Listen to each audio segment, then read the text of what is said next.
Welcome to the C-Files, folks, your daily dose of crazy. Thanks for watching. Don't forget to subscribe, hit the like button, because if you don't like my videos, I will send 500 teddy bears to haunt you at night. Anyway, my attempts at humor. This is why I'm not a stand-up comic, folks. I understand. You guys are going, okay, that was a dad joke. That was corny. Yep, it was. Live with it. Anyway, so I'm going to talk about money a little bit today. There's a lot happening. I know we could talk about Chicago. We could talk about Venezuela. We could talk about Colombia and the drug, the war with the drug lords. We could talk about China and how they're harassing the Philippines, harassing Philippine fishermen who are fishing in Philippine territory. We could talk about a lot of things like that. We could talk about the economy. But thing is, everybody else is talking about that. My opinion on all of that is it's going to all get sorted out. There might have to be some force used to take care of these drug cartels and stuff. And it might include Mexico, hitting them in Mexico as well. But it's all going to get sorted out. You see, when you get the right people doing the job gets done. It's really just that simple. Now, money. Here's what I want to warn you guys about.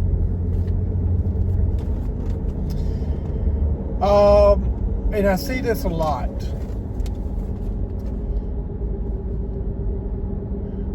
I'll give you the secret that the billionaires don't want you to know about money. And once you learn this secret, you'll be able to make money the way the billionaires do.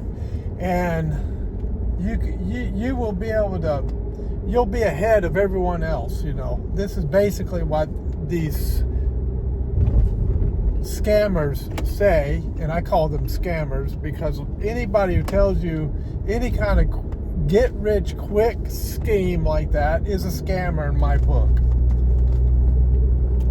There's no magic to crypto. There's no magic to gold. There's no magic to silver.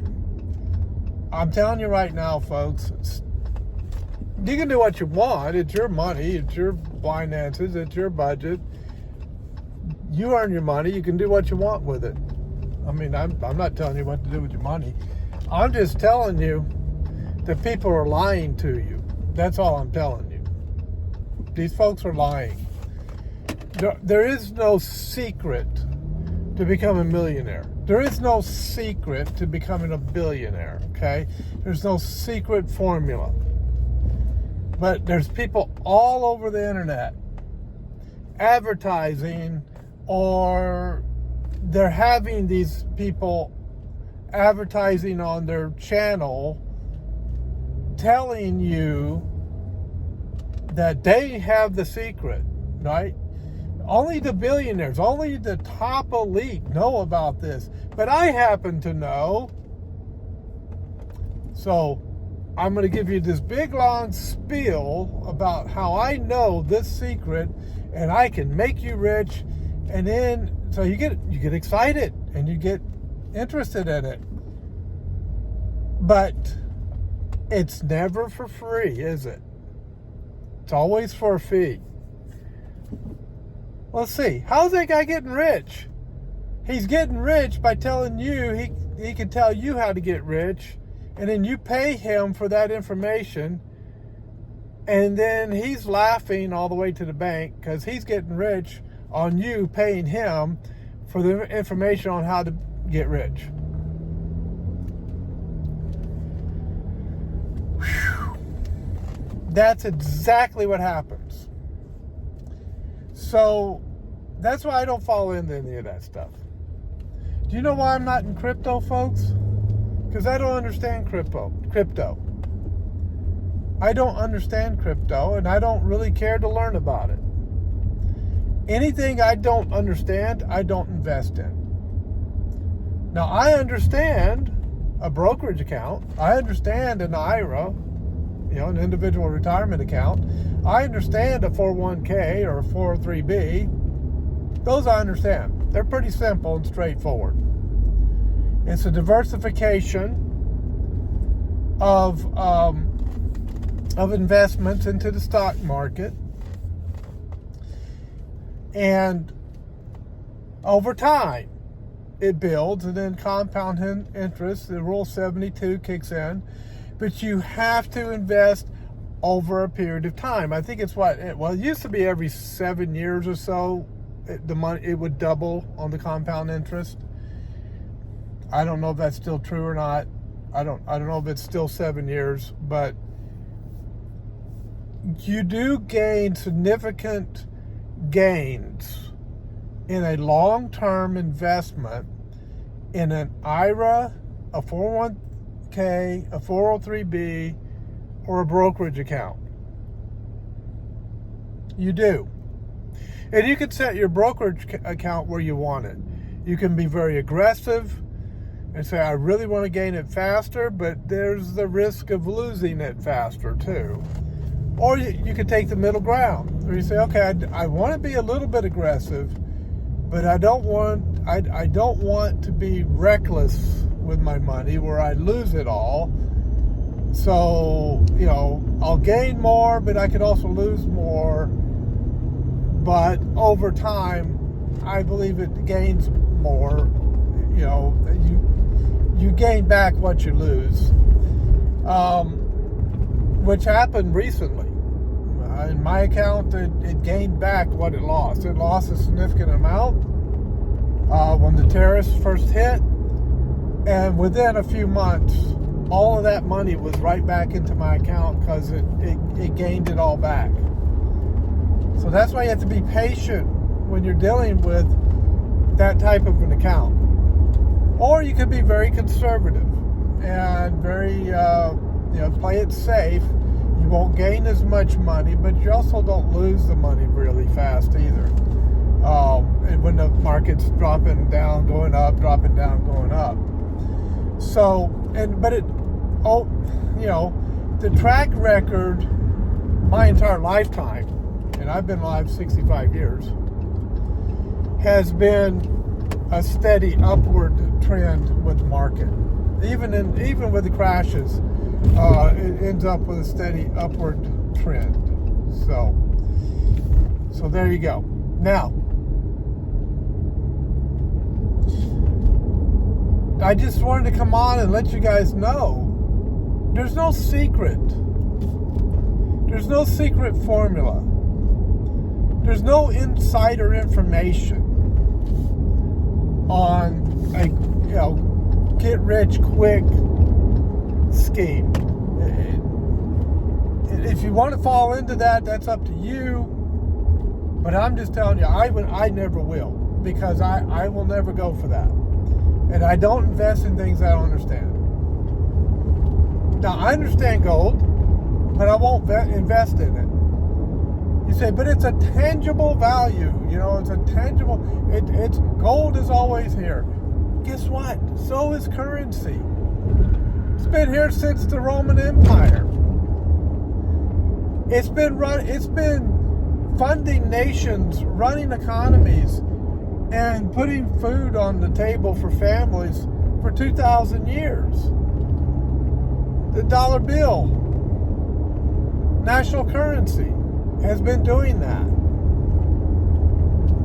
And so, but the folks that want to sell you the fool's gold want to try to tell you that currency is going to fail.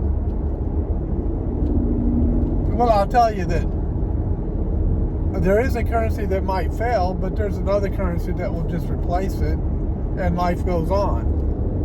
The currency that might fail is the Federal Reserve dollar. The currency that would replace it would be the U.S. currency dollar.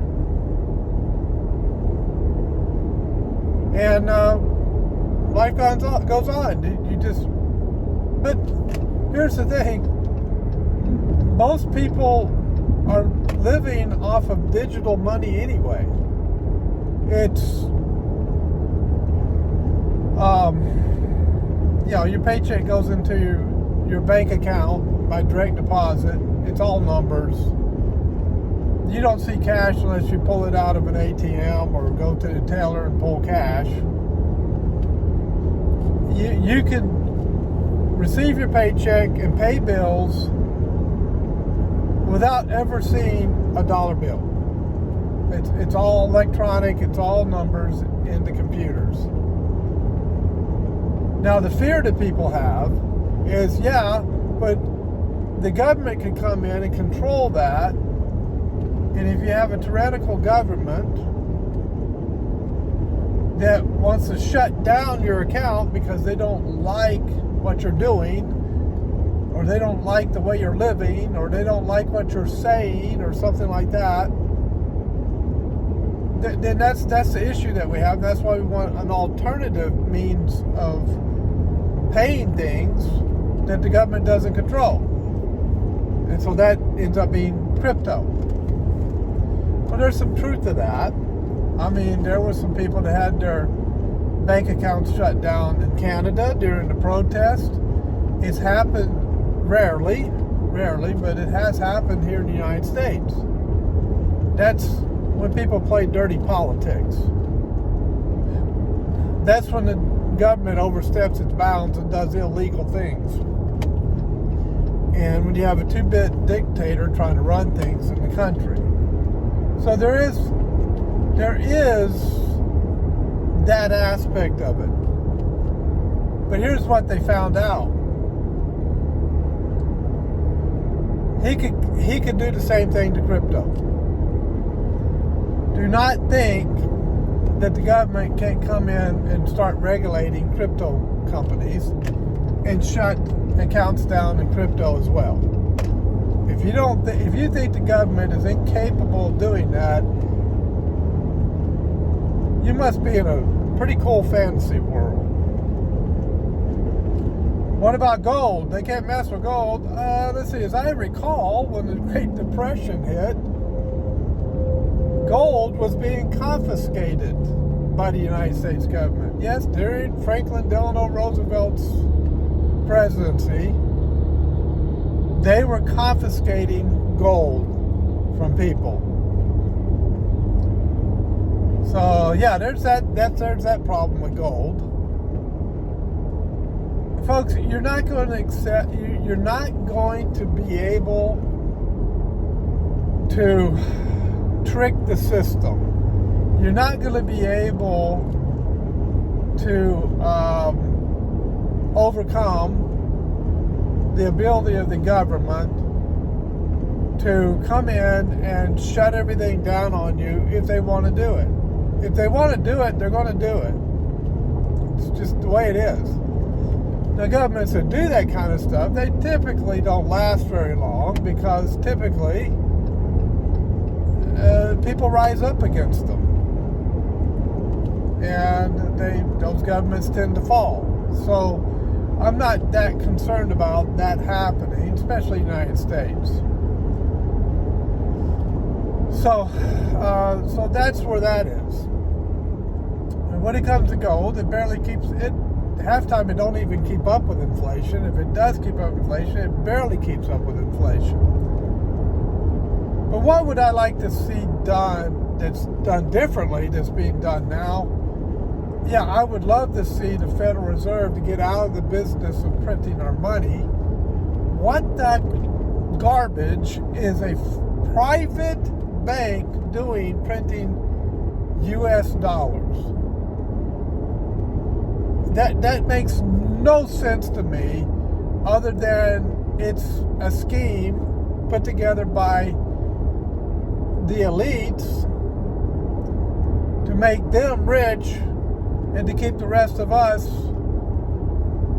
in the illusion of a good economy and keep us under their thumb. Keep us from being able to build those finances. Well, how do you do that? You do it through an income tax. And the income tax and the IRS is attached by the hip to the Federal Reserve. They function right along with each other. They function together. So they're collecting for a private bank that's contracted with the United States government to print our money and to set interest rates and so forth on our economy. To me, that's the greatest and biggest and most devastating scam of all played on the American people. So I would love to see the Federal Reserve note utterly crash. That would be a great day. I would love to see it crash.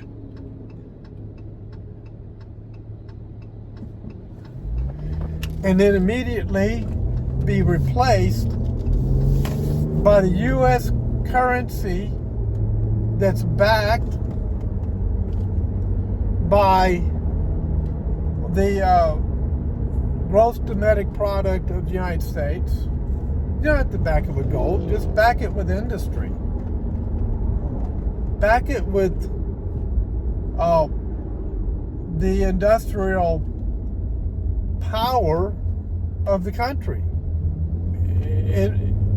You're backing, if you do that, you're backing it with oil, you're backing it with natural gas, you're backing it with coal, you're backing it with the ability to produce goods and sell them, backing it with services. It's a great foundation, a great backing for the U.S. dollar. And the Mint, the U.S. Mint is printing it, not a private bank, which is a scam. I think that's where the current administration is trying to head.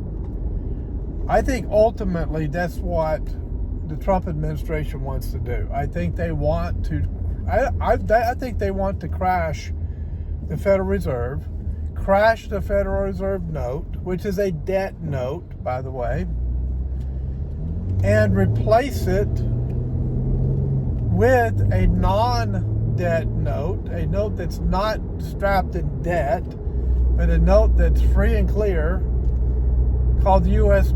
currency, U.S. currency dollar. Okay, has nothing to do with Federal Reserve. The United States government prints it. That would be a wonderful day, because, and then the IRS, well, they're almost jobless because they don't have to collect for the debt note, for the debt that the American people owe to the Federal Reserve, because the Federal Reserve, a private bank, lends money to U.S. Congress every year. U.S. Congress overspends every year and ends up in a deficit and a debt. Deficit is when you overspend. A debt is the result of overspending. And then who has to pay that money back? The taxpayer has to pay it back. What Trump is doing, he's saying, no, the taxpayer's not paying anything back. We're going to end that system. That's putting a very heavy burden on the back of the taxpayers that should not be there. And that's why taxpayers can't get ahead. Because every time you start to get ahead, every time you start to make some more money and so forth, they tax you more. They make sure that the taxes are equal to your increase in capital gains and income, so that any gain that you normally would have made is now negated, because all of that gain is going to taxation. And that's how they keep people down, and it makes it really hard for people to rise up. Now, people have figured out how to overcome that, and it's usually through smart budgeting. And they don't, they might have that debt to the Federal Reserve, But they've learned not to have debt to the car companies and not to have debt to the credit card companies and to pay mortgages off as fast as possible. That's how people start to get ahead, because since they have this Federal Reserve debt, they negate the debt on the other end, and that gives them some extra money to begin to get ahead. But they don't get ahead as fast as they normally would if they didn't have the debt to the Federal Reserve. So what is Trump talking about doing? Well, he's talking about replacing the income tax with the tariffs,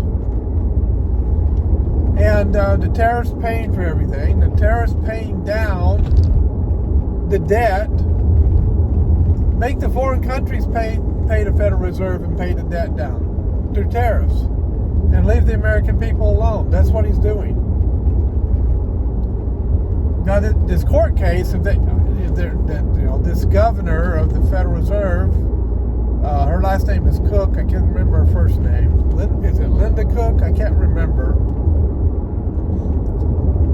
I apologize if I got that name wrong. But that case that she filed because she got fired, that could be the case that brings the Federal Reserve down to its knees. That could be the case that completely ends the Federal Reserve. Possibility of it. Not saying it's going to happen. Not guaranteeing it. I'm just saying that's a definite possibility. So that should be interesting to see how that comes out. So that's the plan, folks. I mean, there might come a day if Trump is successful in what he's trying to do, that you're not going to be paying income tax anymore. That would be incredible. Absolutely awesome. Then people could get ahead. Then it would be a whole lot easier for people who are smart about how they handle their money and are not foolish with it. They could actually begin to gain generational wealth. Now, I know the scripture. What does it profit a man if he gain the whole world and lose his own soul? And so and that's true. Your soul is more important than your temporal wealth in this life. But it's not unbiblical to create generational wealth and have that passed down through the family, especially if the family is using that to the glory of God. Churches wouldn't have any problem with funding for the ministry if that were to happen. They wouldn't have any problem, because people would have plenty of excess money to give to ministries and fund the ministry. Charities would be a lot better off. People had the heart of giving.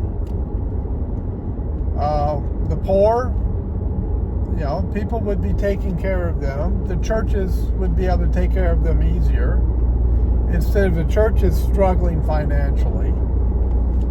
There's a lot of good benefits that could come out of that. So that's not evil within itself. What is evil is the love of money.